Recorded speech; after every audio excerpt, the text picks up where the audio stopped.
The Hard Rock Empire is on the air. We are back with another week of podcasting excellence here on the Hard Rock Empire. I am Matt in the studio. Great to have you along with us.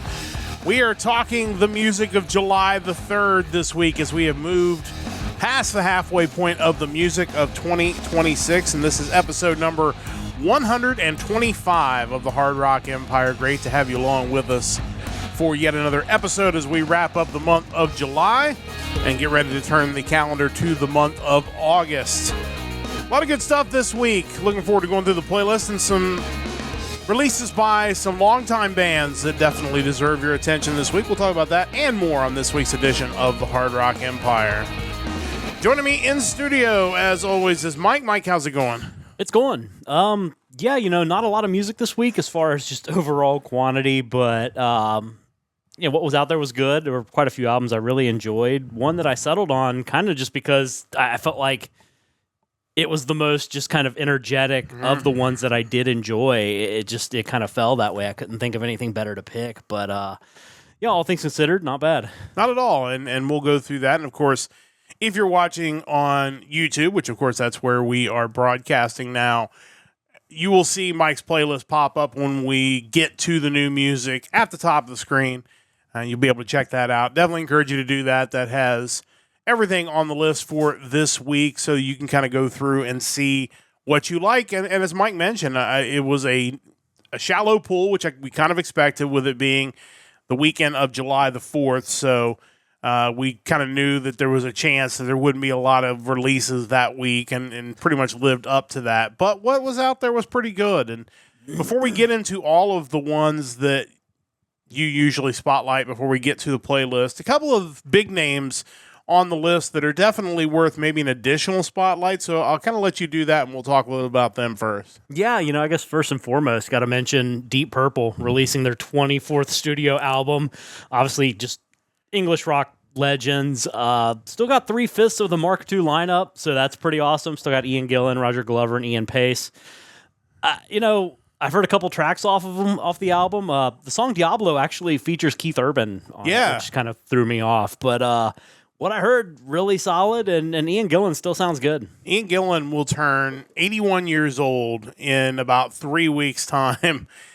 And, again, I don't want to oversell it because he's 80, almost 81, and you can hear that in his voice. But given the limitations that there are in his voice, considering he is 81 almost, he still sounds great.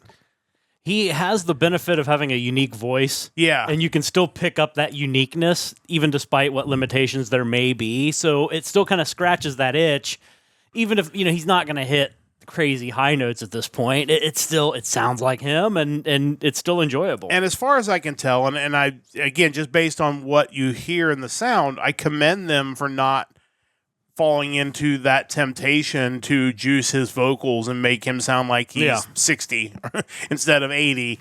I think people who are buying this album just want to hear the band as they sound now, and they still sound great. And yeah, I didn't get a chance to listen to the track with Keith Urban on it. That was a little bit of a surprise, but I know of that generation of country stars, he seems like one who has kind of dabbled in the rock space, so I guess that's not too surprising. Okay. Is he on one of those shows like American Idol type shows? I don't know. I'm sure somebody out there in the comments can let us know that. I feel like he's on one of those type of shows. That sounds right, but I don't know that for sure. Yeah, I don't watch those shows, but for some reason I feel like he's more than just a country artist, that like he's got some sort of media appeal as well. So, but yeah, if you haven't had the chance to pick up Splat, the new album from Deep Purple, I definitely encourage that.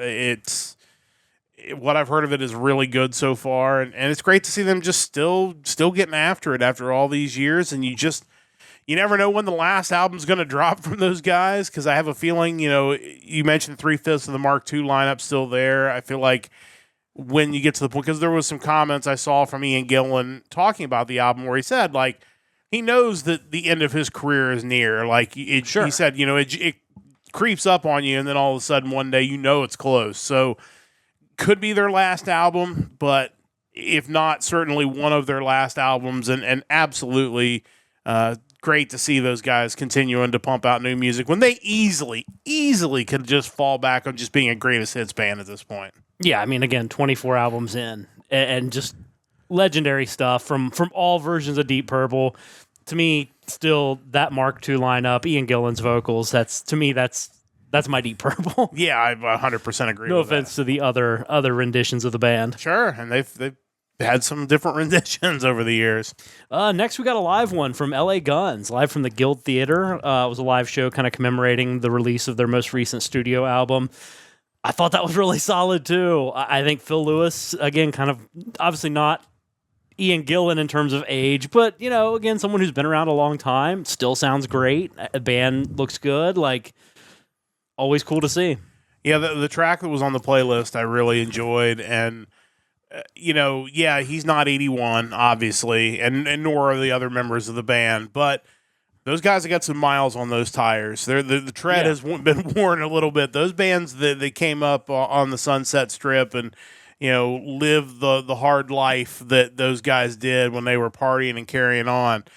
And unfortunately, some of those guys aren't with us anymore because they lived that hard life. And the fact that, he's been able to kind of make it through, and they had some different renditions of the band over the years as they kind of went through some trials and tribulations. But, they had the reunion a few years ago, and now you have them out there touring, and I think that's wonderful. And again, I think the most encouraging thing, they sound good, but to me, as I told you off the air, the fact that they look healthy, they look like, hey, they can maybe do some more new music somewhere down the road or really go out and continue to tour strong. But I was really encouraged, just the whole thing for those guys, and hopefully this live album does really well for them. Yeah, and if they're a band you haven't really listened to much, I would definitely check out their album Cocked and Loaded. Just tremendous tracks: Letting Go, Slap in the Face, Rip and Tear, Sleazy Come Easy Go, Never Enough, Malaria, Ballad of Jane, Magdalene, 17 Crash, just probably an underrated band in terms of if you line up all of the bands from the strip back then. Worth checking out. Yeah, for sure. Absolutely. Great to see them out there. And again, check out their live release. Live from the Guild Theater, released on July the 3rd. One other big band I see on the list, Motorhead, with a release on, obviously, going back and releasing some back catalog stuff, which is understandable, obviously, at this point with their band situation. Yeah, absolutely. There's a re-release of Kiss of Death, the 20th anniversary. That was their 18th studio album back from 2006. You can get a 2 CD version of it for $20, as well as a 2 LP version for $40. Features, obviously, the remastered original release, plus a bonus, a live CD or vinyl featuring the Live at the Lowlands Festival 2007 performance. The CD version also includes 3 bonus tracks, too, so definitely worth checking out. Motorhead's interesting. I never got to see them live, but I was looking at Setlist FM just to kind of see what their sets look like over the years. I find it kind of funny that I never saw them playing like the tracks they did for WWE. Oh, that is interesting. Yeah, like... Were they exclusive maybe to WWE? Like you could only... Maybe like they just didn't think there was that big of a crossover where people would want to hear those songs. I don't really know. That's interesting, because I feel like for the modern listener, that would be the ones they would immediately latch onto. Like, hey, I've heard this on television, so it's like obviously Overkill, Ace of Spades, like you're gonna want to hear them, but it's like Throw in the Game or something. Yeah, that's interesting. Yeah, but check that out. The 20th anniversary release out this week. So that's kind of some of the big name bands, but some other interesting stuff. Of course, Mike goes through, puts together a playlist each and every week. This week, of course, the date is July the 3rd. You'll see the playlist both in a card at the top of the screen, and also it'll be down in the comments as well. So I definitely encourage you to check that out. Before we get to the 2 bands and albums that we picked for this week, and we've already kind of covered some of the big name releases, but what else really stood out to you in this week's playlist? We had the newest one from Moonspell, 13th album of theirs. They're a Portuguese gothic metal band, been around since 1989. What I caught of that was good for sure. Kind of going back to like the re-releases, there was a live re-release of the Doro live album, Doro Pesh's 1993 live record. So many bands you see today with female front women, and I feel like Doro doesn't really get the props she deserves over the years. Being the front woman of Warlock from back in the early 80s to kind of doing her own thing too. I feel like she's probably way more influential than people talk about her as being. Yeah, I think so. I don't know if the band, I mean, they had popularity, but obviously didn't get to maybe the mega popularity of someone like Lita Ford or someone like that just like kind of crossed over. More the commercial darling. Yeah, I think that could be something to do with it. But yeah, definitely worthy of the mention for sure. And as far as stuff that I listened to that I really liked, the new Dominum album, Night is Calling, German horror punk symphonic metal band. Really cool album there. I got a cover of Thriller on that album, which was actually a really solid cover. Also, there was a British prog band, the Tirith, with their album Quetzalcoatl, which, anytime you have albums named after like mythical creatures, that's never a bad thing. Really cool prog band. Really enjoyed the album. Didn't pick it just because I feel like the one I did pick kind of got me a little more amped, but still worth a listen. Yeah, I what I've heard of both of those albums I enjoyed, so both very solid. And I also enjoyed the album that you're going to talk about here in a moment. I thought, of the albums, there was some good stuff on there. I thought there were a couple albums that stood out a little bit above everything else that was out this week, and I easily could have gone either way with those picks, but in the end, we made the picks we made, and it's time to talk about those new picks, the music of July the 3rd. And again, I think these are both really solid albums this week, so definitely encourage you to pick them up. And with that said, Mike, what did you pick for this week's podcast? Yeah, so for my pick, we are going to France, the newest release from a French hard rock, glam rock band. That band is Harsh, and the album is Feels. Yeah, I really enjoyed this. The playlist track was really catchy, and it definitely pulled me in. And the album itself is really strong from beginning to end. I thought these guys really did a great job. Yeah, so as far as I can tell from their Bandcamp, they've been putting out music there since 2018.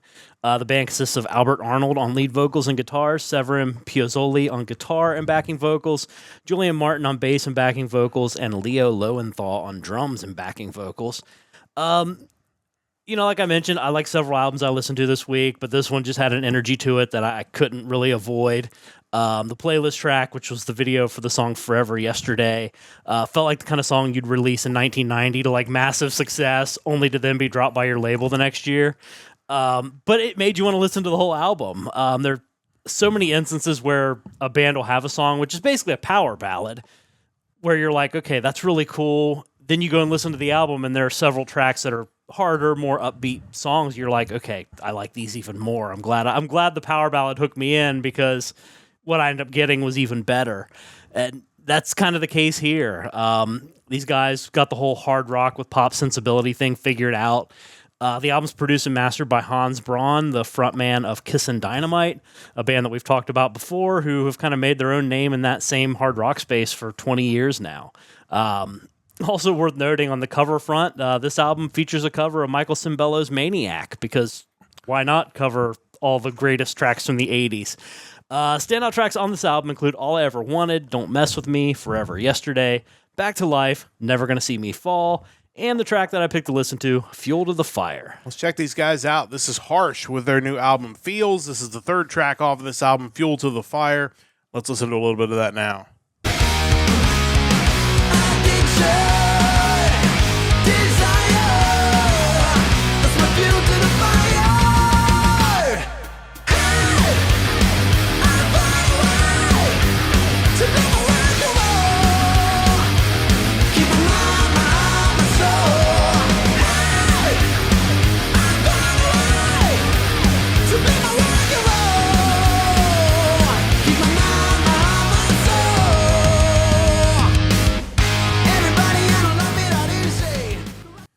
Yeah, I really enjoyed these guys' sound. The cover of Maniac is very solid. I was kind of one of those things, like when it comes on, you're like that sounds like Maniac, and then it's like, oh, they are actually covering Maniac. But they did a really good job with it. Overall, I think their sound is really catchy. They've got good harmonies. The music is really good.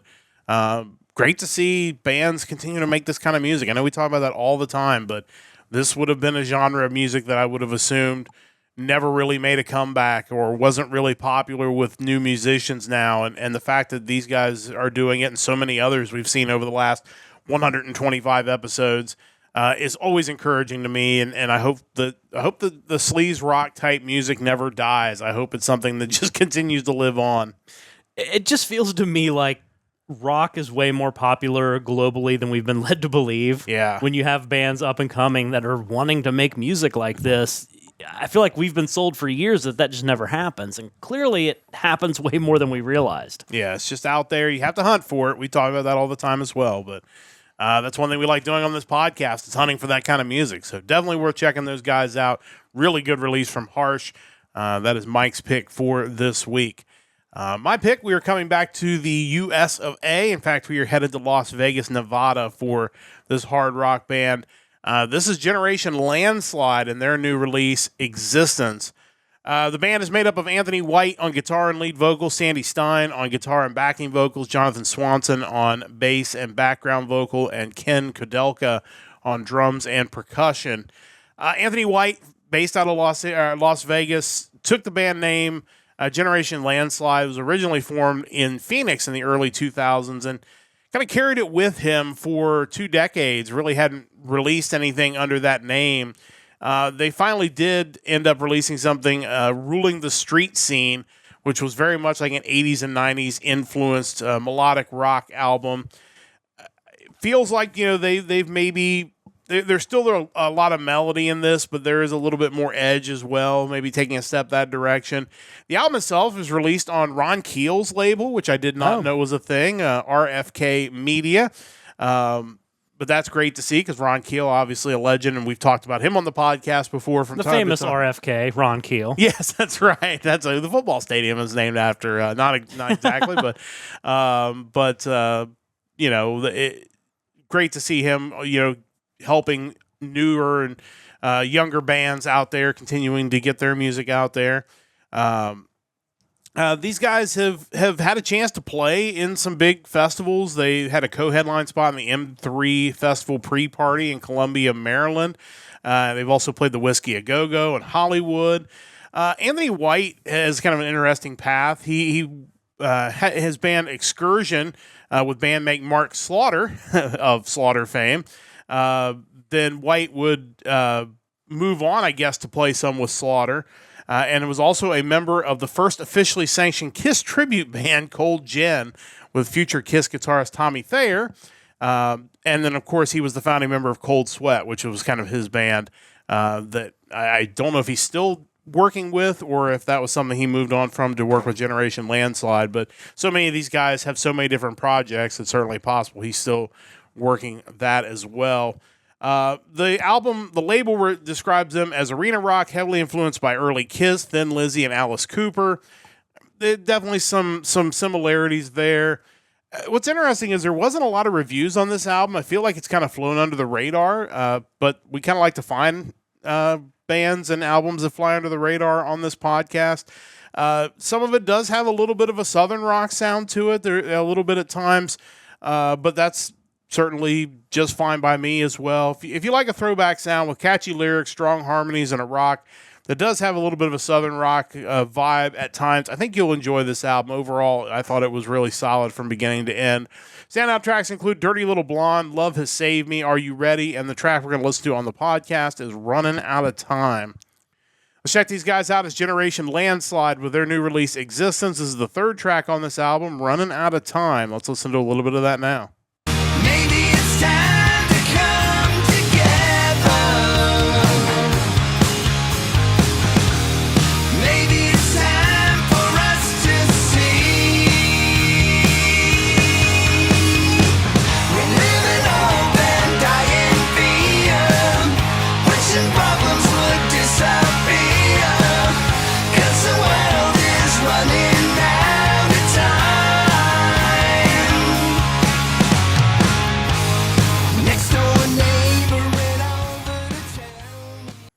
Definitely has a throwback sound. Like I said, at parts, a little bit of a southern rock sound as well. But overall, it was a really enjoyable album and have a really enjoyable sound. And definitely enjoyed my listen of Existence by Generation Landslide. Mike, your thoughts on this one? Yeah, I really enjoyed this one as well.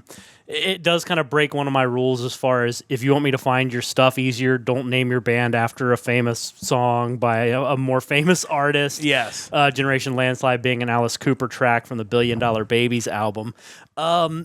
But yeah, I really enjoyed this, and I'm kind of bummed to find out that Mini Kiss was not the first sanctioned Kiss tribute band. But yeah, no complaints. Yeah, and it was, I skipped over that in my notes, but it was named after the Alice Cooper song, no surprise there, since they have a sound that definitely has a certain era of Alice Cooper that lines up with it. It became an issue mainly because while going through the music this week, there was the one act that I found that was like just overtly AI. Yeah. So with these guys, like when you pull up their website, there's like an AI image of like one of the people in the band. So I'm like, wait a minute. So I went to YouTube and like looked up Generation Landslide live, and you just find Alice Cooper playing live. I'm like, well, this. I ended up finding some videos of them playing live, but like the first few listings were Alice Cooper. I'm like, oh, that's helpful. That is a challenge when you do that. Just a word of advice for bands out there, but no, good stuff from them. Good stuff from Harsh. Overall, just both of them really good, solid albums. Definitely worth picking up. So that takes care of the new music for this week. It's time to head into the vault, where Mike and I will each talk about a classic album that you need to check out. Mike is continuing on. Now we have reached the 1980s with his music, going through and finding albums year after year that maybe are noteworthy albums. Sometimes they've been first albums by bands. They could just be ones that have maybe slipped through the cracks that Mike has always wanted to check out. Now we're up to 1980, and this is not just a band that you and I have seen, but specifically, I am sure tracks off of this album were seen live when we saw this very band. But let's talk a little bit about your vault pick this week. Yeah, so moving on to 1980. What a decent-sized year as far as music goes. A lot of big debuts. We had the first album from the band Survivor in 1980. There were a couple bands that released some EPs the year prior, but have their first full-length album coming out in 1980, including Def Leppard with On Through the Night and Iron Maiden with their self-titled. We have the first album from the Michael Schenker Group as well, and a couple new wave of British heavy metal bands that got their start, Diamond Head with Lightning to the Nations, and Angel Witch with the album Angel Witch. As far as big releases go that weren't debuts, we have Journey releasing Departure, the Scorpions releasing Animal Magnetism, the album with Make It Real and the Zoo on it, Judas Priest with British Steel, Queen with The Game, AC/DC Back in Black, probably the biggest album of the year. Yeah. And REO Speedwagon with High Infidelity. So decent amount of sizely albums to pick from. The one I went for, though, was a band that I've yet to cover and really needed to, considering just how influential and huge they've been in hard rock and heavy metal. Probably not typical to pick the first album that features the drastic change of lead singer, but we're going to do that anyway. We are talking today about Heaven and Hell from Black Sabbath. It's funny. Looking back at my pick from 1980, I chose Rush's Permanent Waves, which was released in 1980. That was 2 years ago. That was May 17th, 2024 when we talked about that. It's like, sometimes when you talk about 125 episodes, you don't really think about the fact that means it was more than 2 years ago when we actually talked about that. But yeah, 1980 was a really big year, and this is a band that, like I said, we saw live, and this album heavily featured. Absolutely. So this being the 9th album from Black Sabbath, and obviously being a bit of a change of pace as we no longer have Ozzy Osbourne at the helm. Kind of some background around the album. 1979, Dio leaves Rainbow with Reggie Blackmore kind of wanting to take the band in a more commercial direction. Meanwhile, Tony Iommi and Sabbath were kind of facing some issues with Ozzy due to kind of everyone's substance issues, as well as some creative differences. So apparently Ozzy wasn't necessarily fond of some of the more experimental things that Sabbath had been doing on their last few albums and wanted to veer more toward rock, which is kind of funny considering the album they end up getting out of Black Sabbath with Dio, definitely not experimental. It was more just hard rock. Mm-hmm. Ultimately, because of that and just not being able to get Ozzy around to rehearse, they ultimately had to fire him.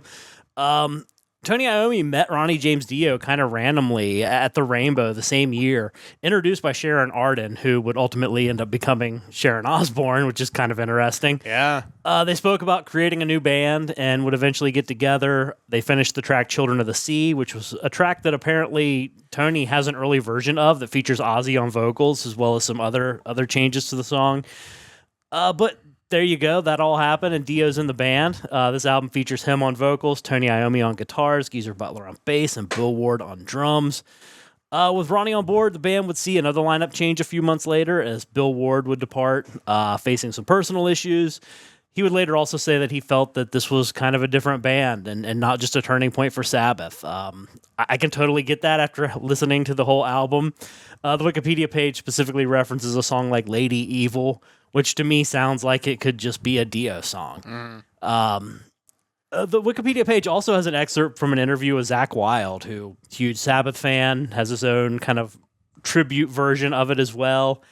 And he kind of mirrors that sentiment, saying Heaven and Hell sound as much like Black Sabbath as Blizzard of Oz sounds like Sabbath. Like, you basically remove elements from both, and they're not the same anymore. Neither are Black Sabbath. He goes on to ask, a song like Neon Nights, could you picture Ozzy singing that? And obviously, no, like you really can't. To me, it's kind of like Van Halen with Roth versus Hagar. Like, I never really put as much thought into it because I just thought, well, it's all just Van Halen, whatever. But you have these larger-than-life frontmen who you bring one in and replace the other, and they change the DNA of the band so much that it might as well just be a different band. While Dio obviously isn't British, the rest of the band is, and I kind of feel like this version of Sabbath was really timely as far as the music they were putting out as the new wave of British heavy metal started gaining hold, because to me, his vocals and the music they were creating with him just fit in better with that direction. Listening to the album, my first thought is, Neon Nights is a great opening track. Just so good, so strong. Like, just the first, like, the best, like, statement to say, okay, here's the new band. Wishing Well, a track off the album, track 5, has one of the more interesting bass lines on it. All in all, it's a solid album. You know, I could see it being an issue if you were, like, a tried and true Sabbath fan trying to get used to this new direction that they were going in. Me being more of a Dio fan and less of a Sabbath fan, I really liked it. Standout tracks on the album would be Neon Nights, Children of the Sea, Heaven and Hell, Wishing Well, Die Young. Probably could have been named another band, a different band. And obviously when they got back together in the 2000s, they did opt to just go under the moniker Heaven and Hell just to remove all doubt. But, you know, the Wikipedia page did kind of mention, I think it was Tony was talking about it, just the difficulties early on with Dio being out there on stage where Ozzy had stood for 10 years. It took a while for the fans to warm up to him, but obviously Ronnie James Dio, legendary vocalist, eventually he would win them over. Yeah, for sure. I mean, it helped that you have just another iconic front man to be able to take over. Otherwise, you know, maybe it doesn't work out. Just for the record, because I did a quick Google search, May 8th, 2007 is when we saw Heaven and Hell in Cincinnati. With Megadeth and Machine Head. With Megadeth and Machine Head at the U.S. Bank Arena at the time, which is now something else.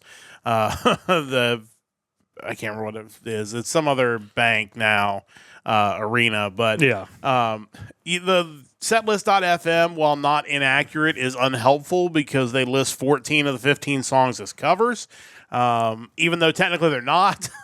But they are. They're covering themselves. They're covering themselves, but you know that makes it harder because what I was looking for was album breakdown of what songs off what albums, which of course is not available because 14 songs are listed as covers. So I could do it manually. That's annoying. Yeah, well, that's kind of not what I was looking for there. But they open with After All, The Dead, closed after the encore with Neon Nights. Before the encore was Heaven and Hell, as expected. Yeah. But that was a great concert. Megadeth, I thought, was phenomenal that night as well. Machine Head, didn't know much about them. They weren't 100% up my alley, but I love the energy they brought that night. But again, that's been almost 20 years since we saw that concert, which is kind of crazy when you think about it. But yeah, obviously a legendary band, no matter what name they go under with Dio, and that is the one and only time I got to see Dio. So yeah, same here. Certainly, even though I would love to have heard some of his solo stuff, still really cool to get to see him in concert. But Good stuff there from 1980. Definitely worth checking that out. I am continuing through my gimmick where we are talking about all the Journey albums, and we've taken quite the journey since we got this thing started. Quickly, we'll show you the tier list before we talk about this week's album. This is where we stand. We have a best of the best, and I have a feeling that is going to stay right there because we are not going to dethrone that this week. But obviously, really good stuff from those guys. Overall, it's been a fun ride. We're going to continue on, and we're going to go through all the new stuff as well, which should be really interesting. But we were up to 1986, and as I mentioned 2 weeks ago when we talked about this, this is where it kind of starts to fall apart for Journey. This album is Raised on Radio, released in 1986. It was their 9th studio album. It was the first to not feature founding bassist Ross Valerie, who was replaced initially by session bassist Bob Glaub and then by Randy Jackson.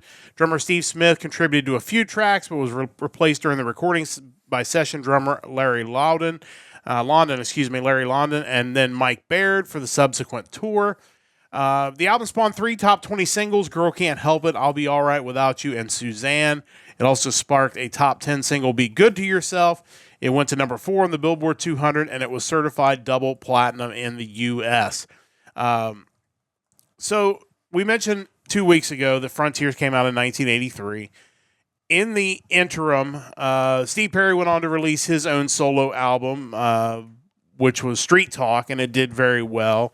And at that point, Steve Perry had kind of thought he just might not return to Journey at all, because he enjoyed the process of doing a solo album. Interestingly enough, also doing a solo album during that time was Neil Schon, who joined up with Sammy Hagar and a couple of other guys to do Through the Fire, which I'm definitely interested in going and checking out because I'm sure that it's got to be good.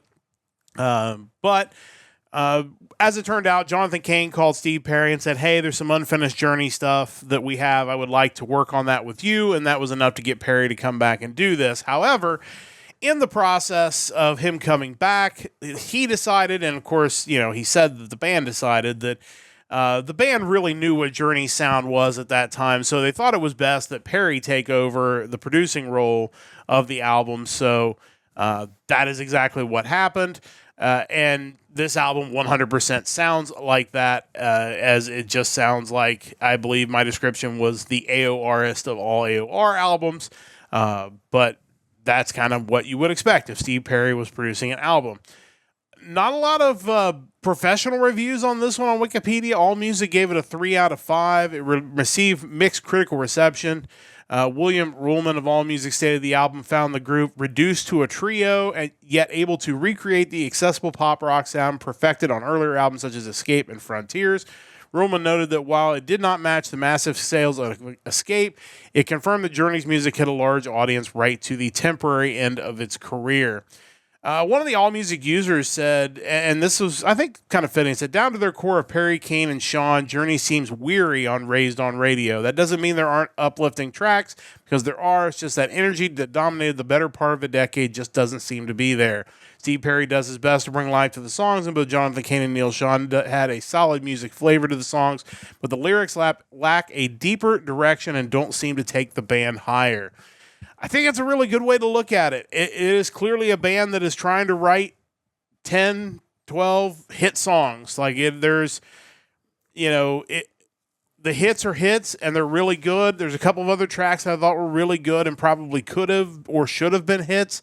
But there's also a lot of stuff, and we listen to a lot of AOR music on this podcast, and sometimes you hear something AOR that sounds really good, but it just feels empty inside. And I feel like there are some tracks on this album that, sound great. Like everybody's doing their part. It sounds like Journey, but it just doesn't, you don't feel anything in the song. It just feels like a placeholder on the album. Overall, it's a good album with a lot of hits and catchy songs, but doesn't live up to the last 2 releases and sounds like a band that has completely sold out its roots to create hits. Not that there's anything wrong with that, but anything left that made them unique in their craft felt abandoned for radio-friendly hits. It's pretty much what I would have guessed their last album before their hiatus would sound like. And that leaves us with our tier list. This one drops down to the second category. And honestly, it's right on the borderline. It probably could have been in the probably will listen to hits on greatest hits only, because even though all the tracks sound good, they're a lot of them are kind of forgettable and not one that I necessarily would need to revisit on a regular basis. But the hits are good songs. Definitely worth checking those out. But overall, doesn't quite match up. Standout tracks include Girl Can't Help It, Be Good to Yourself, Raised on Radio, I'll Be Alright Without You, Why Can't This Night Go On Forever. And then we're going to have a hiatus. The band's going to kind of go their separate ways and work on different things. And in 1996, they're going to come back together again for Trial by Fire, which we'll talk about in 2 weeks. The very first Journey album that I ever bought with my own money. Journey returns and Steve Perry says goodbye. That is where we're going to be in 1996. Yeah, what a journey, quite literally. Yeah. Man, Be Good to Yourself's a great song. Great song. I was looking at it because I feel like it's kind of, not having listened to the album, but knowing some of the other hits, I feel like it just kind of stands alone compared to the other songs. It feels like that one was another one that probably could have been on their previous album.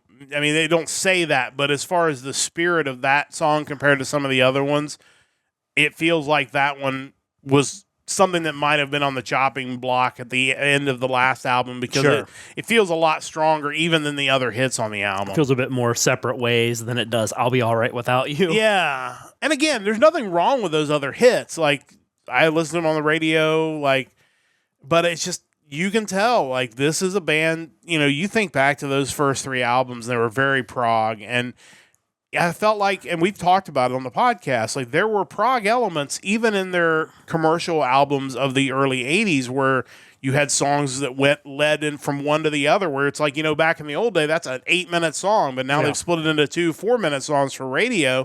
There wasn't any of that here. Like, this was, nice little individual radio songs that fit in a little box. And again, there wasn't anything on the album that I would consider bad. Like, it all sounds great. But this is, like, when you hear this band, you think that this is the end. Like, they got to take a break. They've got to do something different.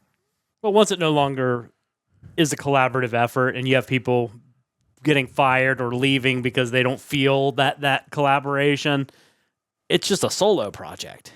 It is. And that's kind of what it felt like. And I think Steve Perry probably realized that. And maybe that's why he had such a heavy hand in this. It almost felt like it forced the band's hand to kind of, hey, we need to do our own thing for a little. Create more solo albums with or without you guys. Right. Exactly. So, again, we'll check back in on them in 2 weeks. Trial by Fire, I think, gave a lot of people hope that the band was going to be back, because they came right out of the gate with a big hit. The very first track on Trial by Fire, Message of Love, felt very much like something that would have come out of the early 80s, and then because of circumstances, it didn't work out that way. And then we kind of get into, I guess if you want to refer to it in Black Sabbath terms, it'd be Journey Mark III coming up after Trial by Fire, when Perry moves on and we start getting the revolving door of Steve Algieri and Jeff Scott Soto, and eventually Arnel Pineda singing for the band. So, but that'll be in 2 weeks. We'll talk about that then. Next week, I'll be back to my one-hit wonders, so looking forward to that. But along those lines, it is time to wrap up this week's edition of the Hard Rock Empire. Thank you so much for joining us for episode number 125 of the Hard Rock Empire. We will be back next Monday night, 7 o'clock Eastern Time on YouTube with episode number 126. It'll be the music of July the 10th coming up next week, so we'll check out as we get into past the holiday in July. We'll see if the music volume picks back up as we head through the summer. It'll be our first episode of the month of August coming up next Monday night. We hope you will join us for that. Big thanks to Mike for all of his hard work on the podcast. Big thanks to Stove Leg Media for their continued support. And a big thanks to you for listening whenever and wherever you are listening. And that's going to wrap things up. We'll talk to you again next Monday night for another edition of the Hard Rock Empire. Until then, don't forget to join the Empire, the Hard Rock Empire.